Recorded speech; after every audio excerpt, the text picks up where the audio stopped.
Check it out now, y'all.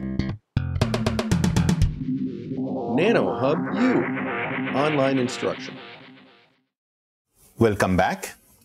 We are talking about different types of biosensors in this segment 2 of the lectures. As I mentioned, the first set had about 12. We talked about how long it takes for the biomolecules to arrive on the sensor surface.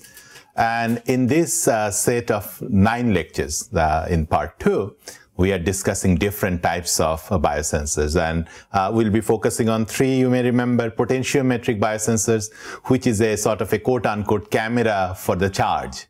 So it says the charge. It has to be charged.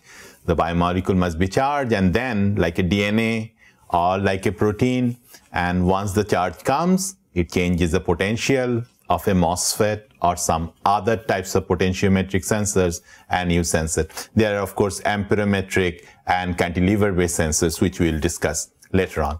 Now, if you remember, towards the end of the last lecture, I mentioned this dilemma that the sensitivity is actually logarithmic for a MOSFET as a function of analyte density, biomolecule density, whereas we expected a linear dependence. My goal in today's lecture is to explain where that logarithmic dependent came from. We already gave you a clue that it has to do something with the salt, but I'll explain exactly what does the salt do and why you have to sort of have salt every day if you want to survive. So I'll explain this difference of a MOSFET and a biosensor. They look about the same, but they are not the same. There's this gate has been shifted as a reference electrode now, and the fluid has filled, the water containing salt is filled within the on the gate surface, and so therefore there is an important distinction how a MOSFET works and how a potentiometric biosensor works. We'll talk about charges, salt, and screening. I'll start with a simple theory that will get us part way towards the direction we want to go regarding explanation and role of salt, but we'll see that that's not really good enough, and I'll explain why not. And a little bit more sophisticated theory, the results are actually derived in the appendix, but I will give you a feel about how the theory works out. It's relatively simple, few lines of algebra, and then I will conclude. Now, you may remember, just very quickly, that we have 2 configurations before the analytes land on the sensor surface and after the analyte has landed on the sensor surface on top of the gate insulator, which is shown here in light blue in both cases, and the change in the current relative to the original current before any molecule have landed, that defines the sensitivity. And we are after trying to calculate this sensitivity. Classical theory says that this should be linearly proportional to the analyte density, and we found that that's not really the case experimentally. Optically, we found that this is indeed the case. The molecules are arriving on the sensor surface with the correct number and correct rates. So there's nothing wrong in the capture equation itself. There must be something wrong the way these charges are being reflected on the channel. There is where we have to focus a little bit more on. Very quickly, I want to remind you that the necessity of the salt essentially came by the reason was that a DNA string is negatively charged. The target DNA is also negatively charged. They will simply rip each other's apart if you didn't put salt. We would ourselves would self-explode in some way if we didn't have salt, because the force is so strong. 4 billion charges on a line with another 4 billion charges on another line and separated by 1 nanometer distance. That is how close they are and how much charge there is. Huge amount of force. So therefore, without the salt screening this interaction, we'd not be able to sort of keep them together. And an important point was that in many cases, a quick note is that in many cases we'll be drawing this DNA as a blue charge, and from now on I'll be drawing this salt on top of it, but you get the idea that the salt is actually in between the DNA strand, sort of keeping them apart and keeping their interactions apart and reducing the repulsion. So although the picture is like this, you realize the real scenario is slightly more complicated. Now the first thing you have to understand is salt is ionized in water. Now that may sound strange. I mean, why wouldn't it be? But if you think about it, your table salt is a solid. It is not ionized in water. If you look at the crystal, salt crystal, the sodium and chlorine are nicely arranged in a nice three-dimensional square lattice, and therefore, or cubic lattice, and therefore it is very surprising that the salt, as soon as you put it in water, then they essentially dissolve each other, dissolve away from each other. And the reason is actually the mutual interaction. Because you see, if you look at the potential between the sodium and chlorine, Q squared divided by 4 pi epsilon R, in water, the dielectric constant is close to 100, like 78 or so. So what happens that although you had, let's say, 3 to 4 EV of, for sodium chloride, it's about 1.5 EV. In water, as soon as you divide by 100, essentially it turns out that the interaction is so weak that the water molecules just walking around, diffusing around, can bump them apart because their interaction has been reduced considerably by the dielectric constant of water itself. As a result, what happens that the sodium and chlorine, essentially they move in a fog So the chlorine might be just 2 nanometers away, but the sodium wouldn't know because the interaction has been screened by the dielectric constant of the water.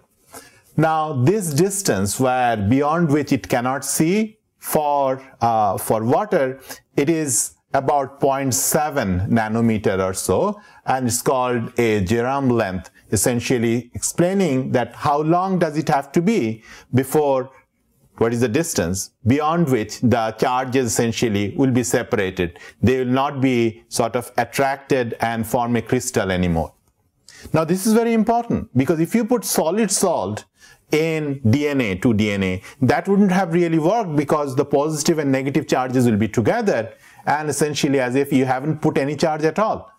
What happens in reality that as soon as you put this blue charges, the DNA in, the DNA is negative, just turns out to be, and therefore all the sodium ions, they are all free now, remember, they will get close. And all the chlorine atoms, negative, repelled, and they will be pushed back. Therefore, this dissociation is very important for this scheme to work. And as a result, what will happen that the sodium ions will essentially, this magenta line will pile up, trying to sort of screen the original biomolecules in blue. The chlorine, whatever its equilibrium concentration was, close to the surface, it will be less now because the molecules would be pushed away. And we have to sort of account for these extra charges because now they will be sinking some field lines. This salt will eat away some of the charges, quote unquote. Therefore, less will be available for the MOSFET. And you see, that is where we will see the logarithmic dependence gradually coming from. That when you increase the biomolecule concentration by a factor of 100, the MOSFET has a smaller and smaller share as the density goes up, and hence the log dependence. Now, this concentration is easily understood. It is given by essentially the number of particles you have in equilibrium, which is the concentration, bulk concentration, and Avogadro's number. The bulk concentration is expressed in molar. Otherwise, you can simply count the whole thing and say it is number per centimeter cube. Just as density would be fine. This is just one way of writing it. And it depends by the Boltzmann equation exponentially on the potential. So as the potential goes up close to the charged surface, remember if you try to bring a biomolecule close to a charge, gradually the potential goes up because the charges are being repelled. And in that case, it will go exponential. The carrier density goes exponentially with the potential, called the Boltzmann relationship. So we have an expression for N, and we have an expression for the sodium and chlorine. We are ready to go. Just quickly to remind ourselves how this is different. The calculation that we are going to do is different from the calculation I did in the last lecture. Is that in last lecture we didn't account for the salt. And so therefore whatever was the biomolecule concentration in blue, the charges on the channel was the green, was exactly the same. And therefore we said that the Q biomolecule is equal to the Q channel charge, and therefore we expected this current to be directly proportional to the Q biomolecule, number of biomolecules.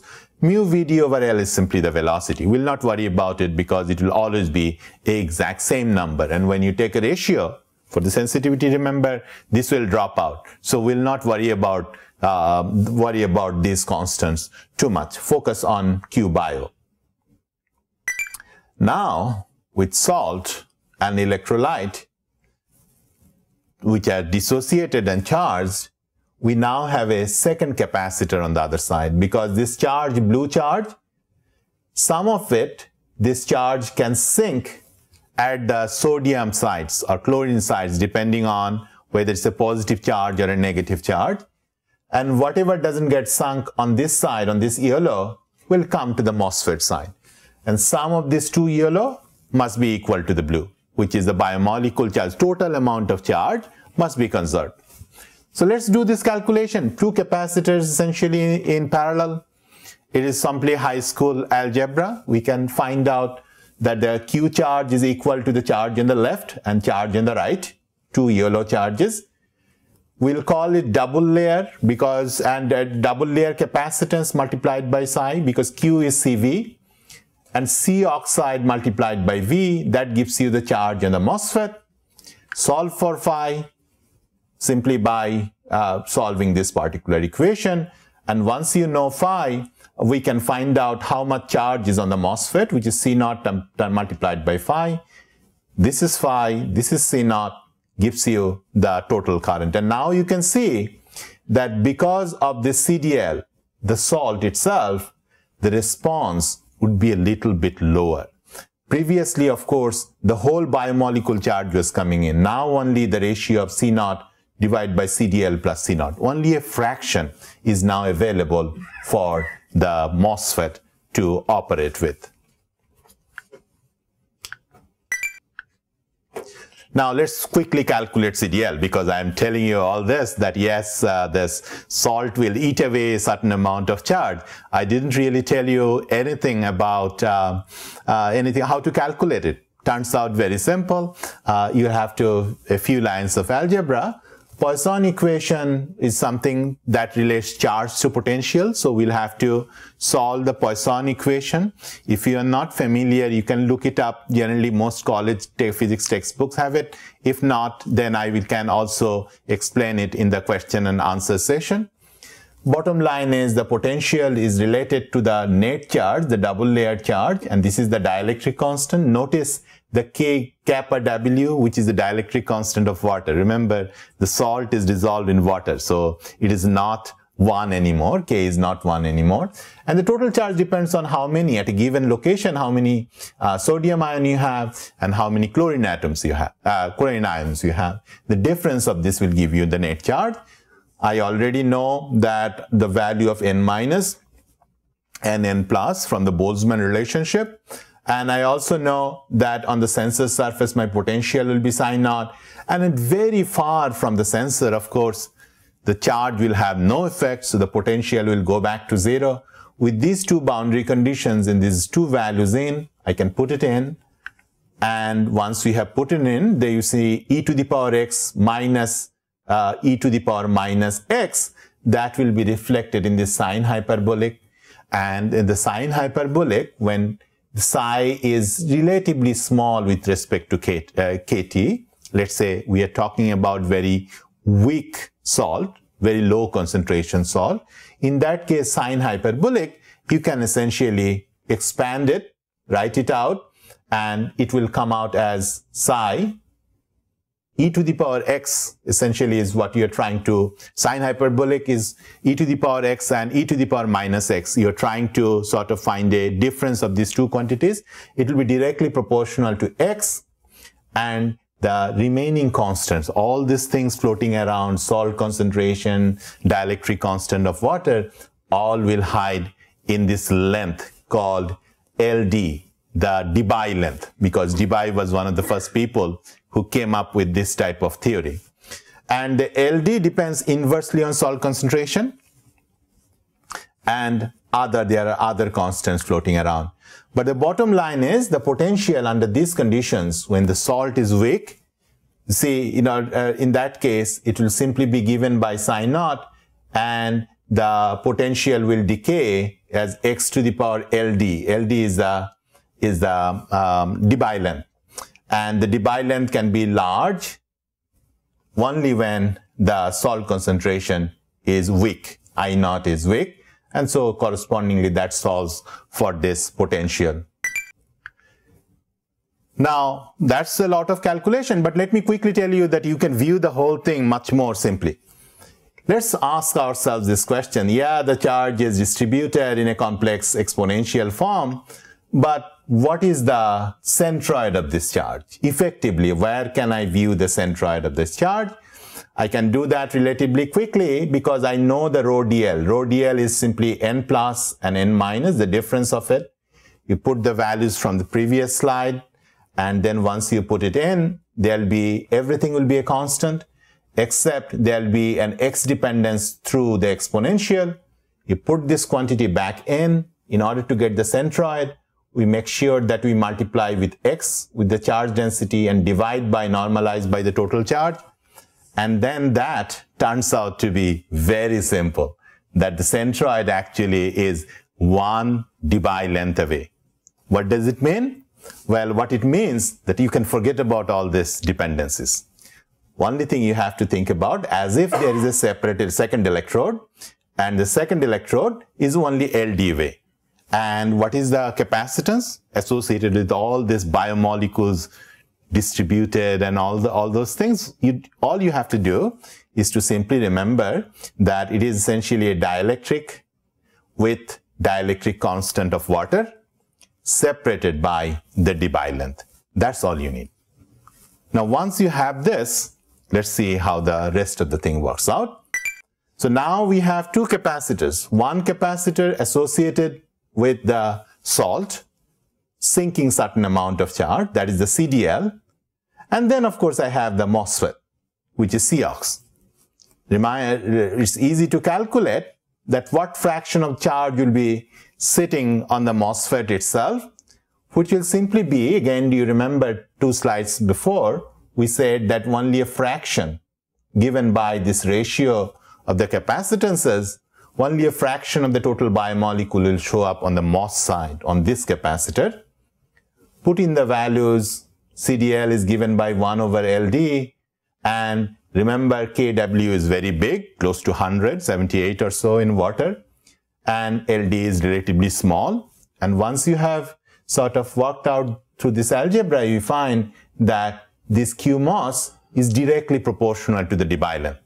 Well, that doesn't tell me much, except when you realize that it says that LD is inversely proportional to the salt concentration.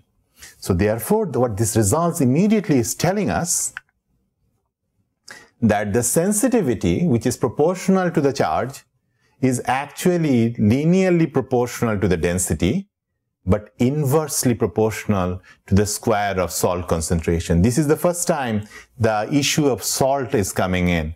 Previously in the picture, salt didn't play any role at all. But you see, we haven't really solved our original problem. The original problem was this linear dependence of rho naught.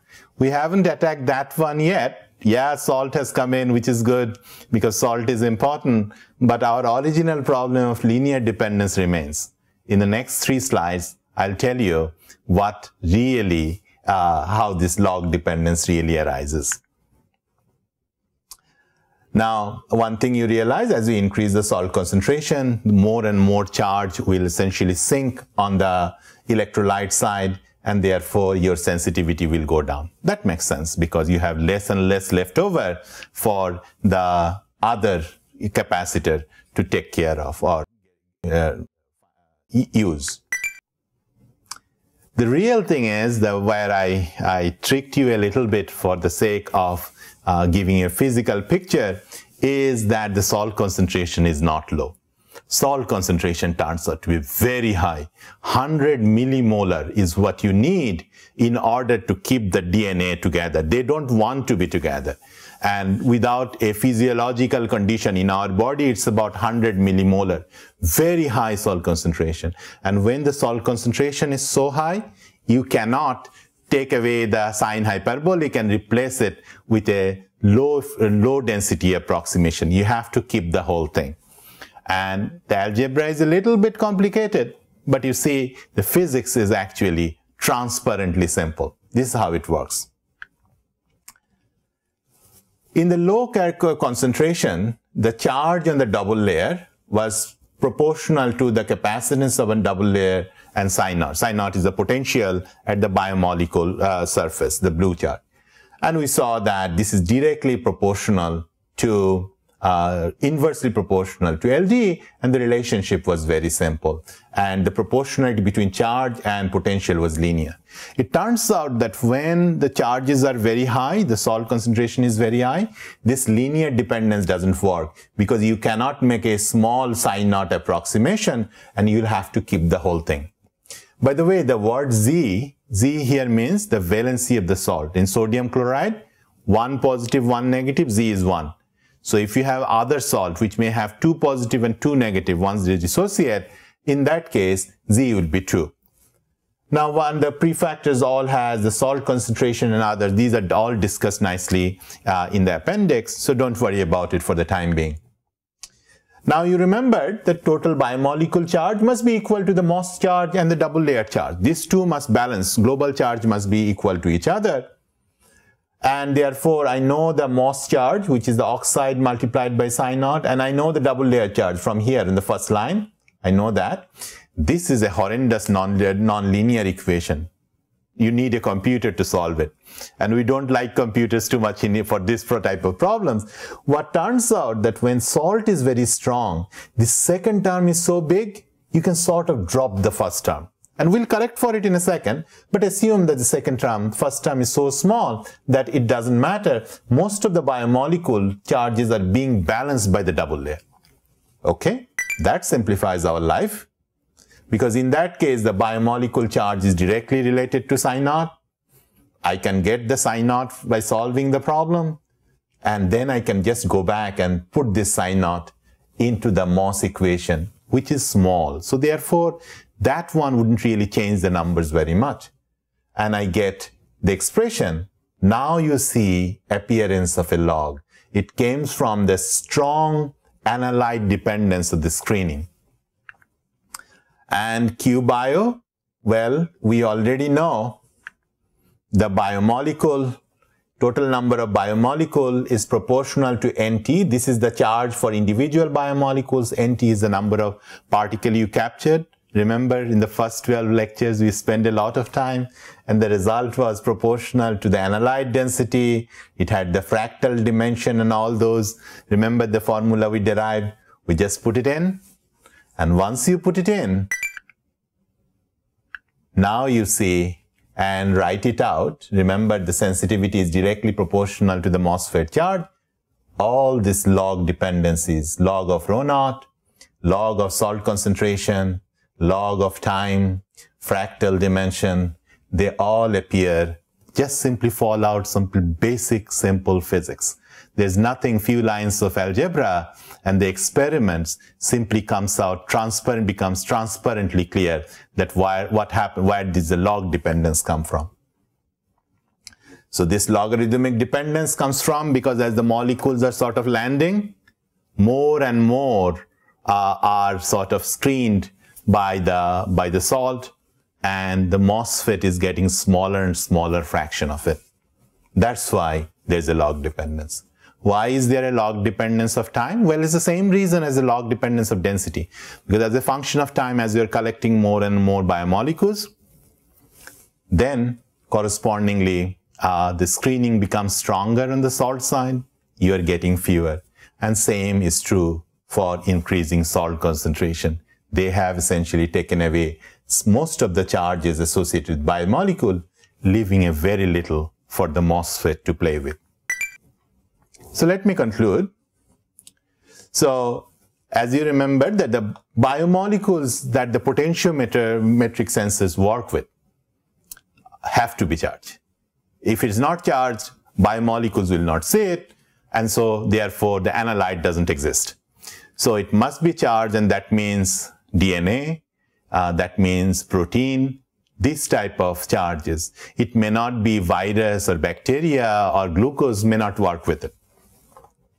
Second is that I explained that this type of most biomolecules actually can only survive in the salt with salt, because salt essentially screens them. In water, salt screens their interaction. So DNA cannot stay together without salt. A protein will completely fall apart. All its shape gone if you don't have salt. So salt is essentially the essence of life in this particular case that's mediate this interaction, which is good for life. It's good for me that we can survive with the salt. But the tragedy is that in the case of a potentiometric sensor, this salt is essentially taking most of it and leaving a little bit left for me to measure using the potentiometric sensors. And therefore, the sensitivity doesn't go up as quickly as you might have expected. And this screening depends on complex interplay of multiple variables, right? Temperature, dielectric constant, how the salt goes, the size of the biomolecule, size of the salt molecule themselves. I have explained the very essence of the problem. However, if you read books, there are big books explaining the details of the physics, but the essence is no more difficult. So I will end here for this lecture. In the next lecture, we'll be talking about cylindrical nanobiosensors, the effect of screening on them. You see, this is planar sensors. Maybe in cylindrical sensors, things are very different. That would be next lecture. Until the next time, take care.